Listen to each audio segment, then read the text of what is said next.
especially, like, relationships are really hard for me. Like, I grew up with my mom always saying, like, oh, you're so hard to deal with. Like, when you grow up, like, you're gonna be on your own. And, like, I always felt that, like, stigma that I was hard to deal with since I was little. And when I was a teen and all of that, and I never really had a lot of friends. It was very hard to keep friends. I would always, a symptom of GBT is like sabotaging your relationships all the time. And I would do that without even thinking it. And I would, like, you're gonna leave me anyways. That was my thinking. So I'm gonna beat you to it and leave you first. I feel like, just I don't have a lot of close friends, or even like my family. I don't have relationships with my mom. She doesn't understand what being borderline, along with all of my mental illnesses that come together. It's just, she doesn't get it. We come from a background that, like, mental health and mental illness are very taboo. So she doesn't understand what I'm going through, and it's very hard for her to understand. And a part of her just doesn't want to admit that her daughter is sick. I was with a partner for almost 5 years, and it was very, very hard. I felt like it was very hard to be with me. It was always mood swings all over the place, and I'm happy, and now I'm sad, and now I'm angry, and I hate you, but don't leave me. Like, it's just it's a lot of drama, and it was just, and he didn't understand what mental health was or mental illness. And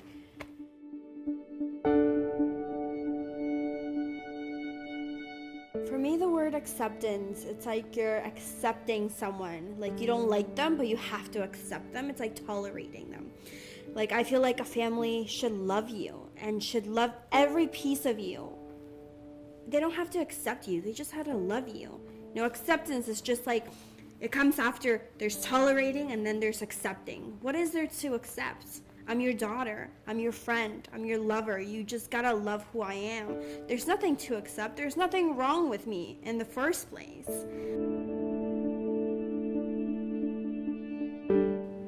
Back then, I felt so empty all the time. And it was so hard to breathe. Like, breathing hurt physically and emotionally. And it was so exhausting. Like, getting up in the morning and opening my eyes, and I'd just be like, oh, I'm alive. And it's exhausting, and it hurts. And everywhere I walk and everything I do is just meaningless and pointless. And like, living and being alive, it hurt so badly. It hurt. And the anxiety all the time, always there, hurting. Like, I can't breathe all the time. And the way I coped was self-harm. That was my addiction. I would go into the washroom and self-harm. I would do other things until it was just like a pattern that I needed to relieve that pain. That's how I coped. And it was so exhausting. And I would do things, and I would do them right. And that's why people never thought that I was sick. Because I do my stuff, and I do it right, and I do it well. I'm put together, I'm always smiling, because that's how I cope. I smile and I laugh, and everyone's like, oh, but you're such a happy girl. And no, you haven't seen my scars. You haven't seen my arms, my legs. You can't feel that emptiness and that pain all the time that it hurts. It hurts so badly. That was only 3 years ago, that's how I felt. And to me back then, I was like, this is BS. Like, I was so angry with it. I was like, this is so stupid. Like, why do I have to talk about mindfulness? Because being mindful triggers my trauma history. So I was already angry about that. And I was like, this is bullshit. And like, I don't like this. And it wasn't until a couple of years later that like my group of support really pushed. You need to go to DBT. Like, you need to go. This is like, I've heard like recovery stories from other clients, and like, you need this. And I was like, okay, well, if I find someone that's willing to take me, because that's borderline, and practitioners don't want to deal with people who are borderline. They hear I'll be in the wait list, and then they hear, oh, you're borderline, we don't deal with that. And I'll be like, well, what do you mean? So I was like, if you can find somebody that can deal with someone who's borderline, then you know what, I'll do it. And I was lucky enough to find my therapist. And we did treatment. I've been doing DBT for a year now.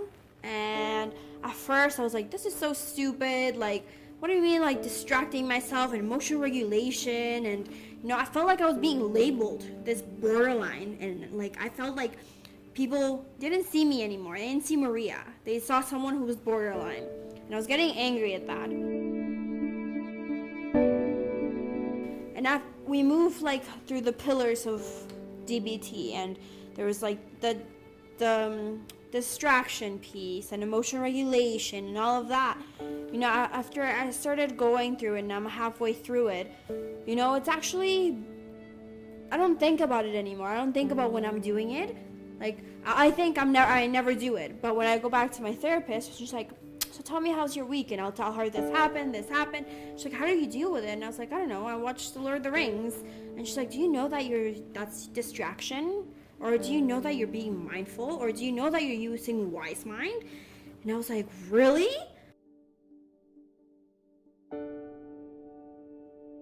Like, I used like 14 skills from DBT, and I never thought I was using it. And that day I was so happy. I was like, Mom, like, I'm doing it. I'm not even thinking about it. I thought that this was kind of like homework, or like this was going to be like so hard, but I was doing it in my daily life. And when I get anxious, I have like a box of it's like my mental health first aid box, and I have all the things. I have like teas and bears that make me happy and movies, and I use that toolbox as like I'm riding the wave of borderline. If I get anxious, I'll go check on my list. Oh, I'll take a shower, or I'll watch The Lord of the Rings, or I'll just chill and be mindful, or feel my emotions. Just sit there and be like, I am feeling a bit anxious. Why? Let's feel that. Acknowledging my emotions was a huge deal of my recovery, because I used to just be numb and never feel them. And I'll be like, I don't want to feel them. They're so strong. But now I just sit there and I'm like, I'm feeling very anxious, or I'm really sad, Let's just feel that. Let me feel those emotions and acknowledge them and validate to myself that I am feeling this way, and it's okay to feel this way. And now I'm actually starting interpersonal skills and how to deal with other people and how to make friends and how to be in situations where I sabotage relationships and all that. I'm actually so excited to start doing that and maybe build some friends, build some relationships. There's hope with doing DBT, and I thought it was BS, but now I'm like, it's changed my life in a way that I never thought I was doing it, but like I see all my progress and I'm like, oh my God, like this is amazing. So it's been great, and I'm really excited to see how this journey goes and how I turn out.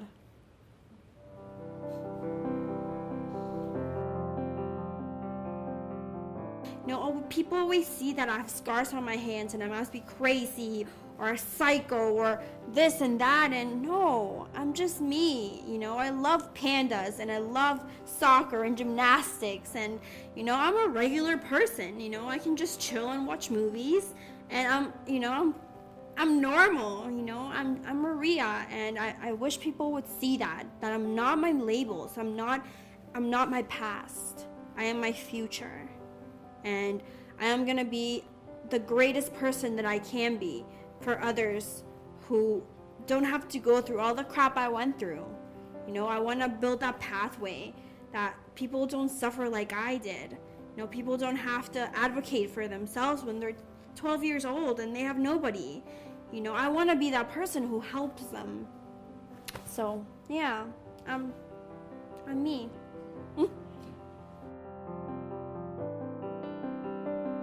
The most successful thing about my recovery is me. I'm the most successful thing about my recovery. I did this, yes, I got help from my psychiatrist and my doctors and all of this, but they couldn't have done what I did. You know, I went through so much crap and so much trauma and so much stigma, and you know, the world hated me for who I was. And who had to deal with it? It was me. Who had the choice to recover? It was me. I didn't take my own life. I chose to live and be successful and advocate for others and live and be happy and have a life of success and love. I chose that. Nobody else. It's me. I'm alive. I'm here, and I'm recovering, and I'm trying so hard to be the best person I can be. So even though, yes, I've overcome so many things, and you know, so much things have happened, I'm still here, and I'm the most successful thing that's ever happened in my recovery.